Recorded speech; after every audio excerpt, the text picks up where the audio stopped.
Okay, guys, and here are the brand new storm surge forecasts from the National Hurricane Center. Some good news, some bad news. Let me talk about the slightly better news. The National Hurricane Center has downgraded Collier County from 2 to 4 feet of surge to now 1 to 3. I am still expecting surge for you guys in coastal flooding. They just basically chipped it down by a foot. Now let's go up the coast. Tampa Bay, 4 to 7, and then here's your corridor from basically St. Mark's to Cedar Key. 12 to 16 feet of life-threatening storm surge is expected. There have already been some scenarios of what this situation could look like if all the ingredients come together for Cedar Key. And here, I'm going to move this out of the way, that way you guys can see at home. Here is a potential visual of Cedar Key before and then after. And it just, I hate to see that, and especially the stories of people staying behind. Just why would you take a chance with your life in a situation like this? And they very well could see this come to fruition because of 10 to 15 feet expected, and they could very well see in Cedar Key what we saw in Southwest Florida for portions of our coastline during Ian. So they still have until landfall tomorrow morning to try to get as many people out as possible. And that type of storm surge forecast, this is Florida's all-time highest storm surge. Labor Day, that was a Category 5 in Isla Mirada, 20 feet of surge. It also made landfall with winds of 185. It's one of the strongest storms ever recorded in the United States. There's Andrew, then you have Ian, 15 last year, and then very likely this hurricane is probably going to end up on this list for all the wrong reasons. In addition to that, let me play this out. They're going to be seeing destructive winds upwards of 100 miles an hour, and even nearing 130 is going to be possible, and that will be north up the coast from Cedar Key with its eventual landfall. So here's the very latest on the system as it is strengthening late tonight. You can see the core, the eye, and the eye wall. We mentioned in the previous weathercast it's about 100 miles west of Clearwater in Tampa Bay. It's been wobbling. Actually, if you saw my weathercast this evening, early this evening, it was over here. Now it's over here. But you want to look for the average and the consistency, which is still this red line in the middle as it pushes to the north and northeast. I would like to talk about our local weather, and let me zoom on in. I'll get rid of that previous marker. Okay, so let's take a look at some of these showers and storms as they are passing by. Let's switch over to Wink Live Doppler 3X. And I first want to show you that we have some very heavy rain, some gusty wind.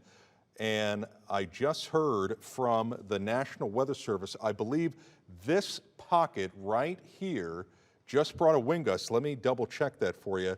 Just brought a wind gust to Grove City of 47 miles an hour as it blew by. These are the storm reports from the National Hurricane Center as well as the National Weather Service.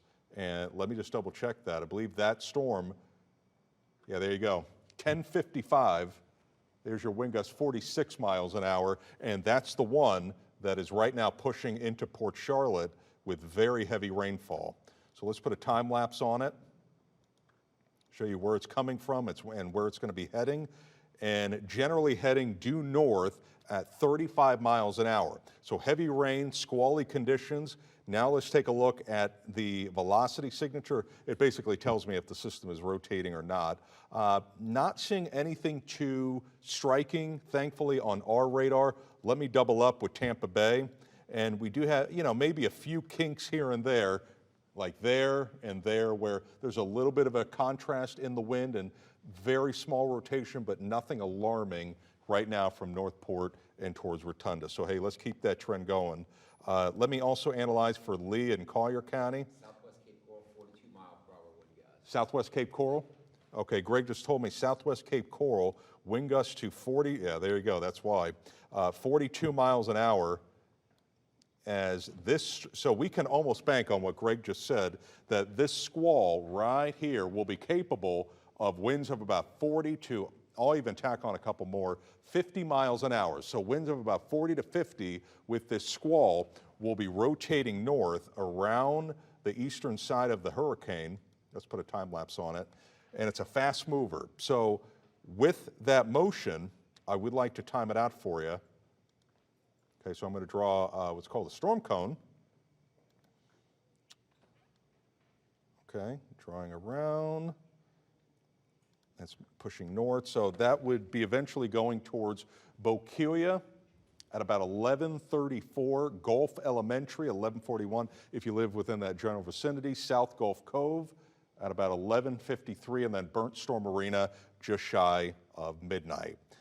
Let's clear that out. Big picture for all of Southwest Florida. I want to make sure that everybody is aware of the situation, whether you're along the Gulf or towards Lake Okeechobee.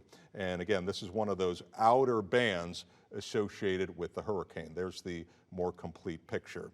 Now, because rotation and spin will be possible tonight, there is a tornado watch in effect, meaning that isolated tornadoes will be possible at any point embedded within these showers and storms, and that is officially for Lee County and north. Gulf wave heights, latest scan offshore, man, it is pretty angry in the Gulf. I've had some of the estimates, 30 to 35 feet, about 100 miles offshore. Here's the very latest on the infrared satellite imagery, and there's that sign of intensification. It's starting to clear out the eye.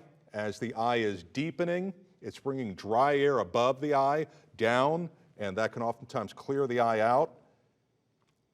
As the wind field now is still pretty consistent at about 240 miles wide in diameter.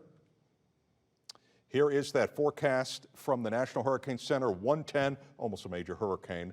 The pressure's at 958 millibars, pushing north at 18, which is twice as fast as Ian made landfall at 9 miles an hour.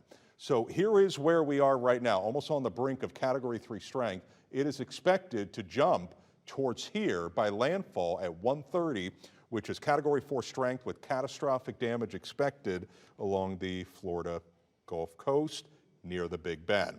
Here's the zoomed in view, and there's their official forecast. Within this corridor of red, they're going Category 4, and I just amended this graphic. That would make it the strongest hurricane ever recorded in modern times, and this goes back to at least 1850, if not longer, for this portion of the state and for the Florida Big Bend. The other two contenders were Category 3s, and their winds were 120 and 125. Saw some things on social media today. Let me talk about it. Let me clarify. There were a couple models today that tried to swing it back to Florida in a weaker state. Those models have flip-flopped, and they are now trying to bring it out to sea. If that changes at any point, I'll let you know. But let's go with the majority, not just the worst-case scenario. And the majority does have it curving out to sea. Wind speeds right now are sustained. 29 Marco, 29 Englewood, 22 for Sanibel. However, within the squalls, as you saw a second ago, they will be gusting at times between 40 and 50 miles an hour, and that has really been the theme today. The gusts have averaged between 40 and 50 within the squalls. Storm surge outlook will be continuing to climb between midnight and 6 a.m., same timing for our tornado potential before both categories will see improvements second half of Wednesday and into Thursday.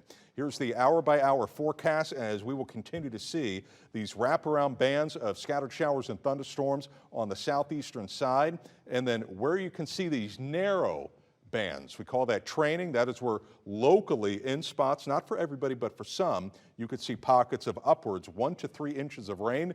This is lunchtime tomorrow and at about noon, as gradually the system starts to move away, and we still will see some back-end effects, but not to the caliber of what we're seeing right now along the coastline.